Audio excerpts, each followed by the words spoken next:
ওকে। বিশ্ব সাহিত্য সংস্কৃতি ধর্মী একটি প্রতিষ্ঠান, শিক্ষা ও সংস্কৃতি ধর্মী প্রতিষ্ঠান।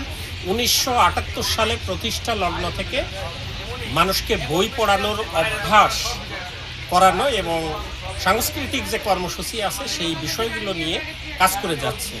তো আপনারা জানেন যে অনেক মানুষ বলে থাকে যে বই পড়ার হার কমে গেছে, মানুষ এখন বই পড়তে চায় না, কিন্তু আমরা দেখেছি যে এটা পুরোপুরি সত্য না। ঢাকায় বছরে একটি বড় ধরনের বইমেলা হয়, কিন্তু মফস্বল শহরের যারা মানুষ তারা ঢাকায় যেতে পারেন না। বইমেলায় গিয়ে তাদের যে সময় ব্যয় হয়, অর্থের ব্যয় হয়, এইটা করে অনেক মানুষই যেতে পারেন না। যেমন ধরেন গাজীপুর থেকে যদি কেউ যেতে চায় তাহলে কিন্তু ঢাকায় গিয়ে সে বই কিনে ফিরে আসবে, এটা যেন তেন ব্যাপার না, একটু কঠিন বিষয়। তো আবদুল্লাহ আবু সাইদ স্যার 2016 সালে চিন্তা করলেন যে আমরা বই নিয়ে মানুষের দোরগোড়ায় যাব, মফস্বল শহরে যাব। তো একটি গাড়ির মাধ্যমে এরকমের বইমেলা শুরু হলো এবং মানুষের কাছ থেকে ব্যাপক ব্যাপক সাড়া পাওয়া গেল।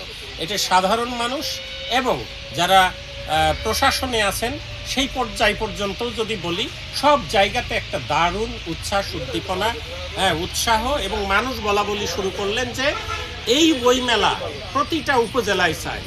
তো 24 সালে এসে আরও 2টি গাড়ি বাড়িয়ে এখন 3টি গাড়ির মাধ্যমে আমরা 64 জেলায় এই ধরনের প্রোগ্রাম করছি।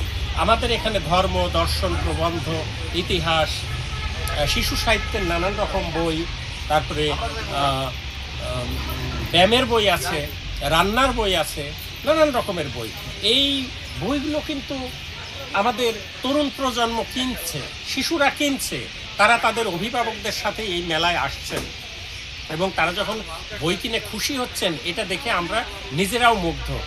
আর মোবাইলের দিকে মানুষ যেভাবে ধাবিত হয়েছে, এইটা আমার মনে হয় যে একসময় কমে আসবে, কারণ এর একটা কুপ্রভাব কিন্তু রয়েছে। তো অভিভাবকরা বুঝতে পারবেন যে আসলে এই বইয়ের কাছে কেন তাদেরকে আনা দরকার। একটি বই পড়লে তার শব্দভাণ্ডার সমৃদ্ধ হবে, তার যে সৃজনশীলতা, আনন্দ, মানসিক স্ট্রেস কমা, এইগুলো কিন্তু সম্ভব। তাহলে কেন মানুষ বই পড়বে না? অভিভাবকেরা আপনি দেখেছেন যে তারা তাদের শিশুদেরকে হাত ধরে এই বইমেলায় নিয়ে এসেছেন এবং যথেষ্ট ভিড় ছিল, তারা তাদের পছন্দের বইগুলো কিনে নিচ্ছেন। তো বিশ্ব সাহিত্য কেন্দ্র চাইছে যে শুধু দোষারোপ করলে হবে না যে মানুষ বই পড়ে না, এই বইকে সহজলভ্য করতে হবে, মানুষের কাছে নিয়ে যেতে হবে যাতে তারা তাদের পছন্দের বইটি কিনতে পারে।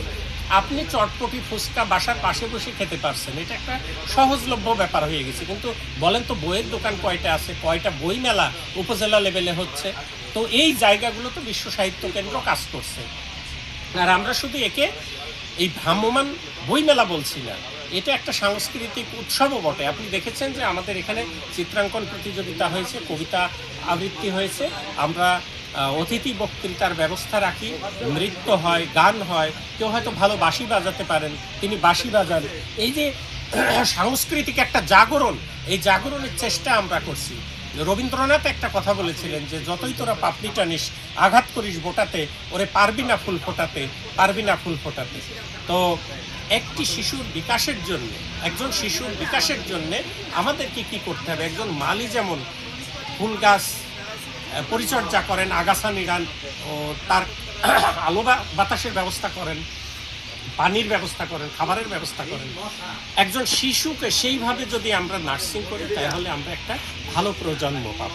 তো বিশ্ব সাহিত্য কেন্দ্র তার সামর্থ্য সামনে যদি বাড়াতে পারে, তাহলে এখন একটি জেলায় 2টি প্লেসে এরকমের মেলা হচ্ছে এক বছরে, প্রতিটা উপজেলায় বিশ্ব সাহিত্য কেন্দ্র এ ধরনের বইমেলা করতে চায়। আমি অমিত চক্রবর্তী, এই ভ্রাম্যমান বইমেলা ইউনিটের ইনচার্জ হিসেবে আপনাকে অসংখ্য ধন্যবাদ জানাচ্ছি যে আপনার মাধ্যমে এই বইমেলার খবরটি ব্যাপক আকারে ছড়িয়ে পড়ুক এবং গাজীপুরবাসী তারা দলে দলে মেলায় আসুন। ধন্যবাদ।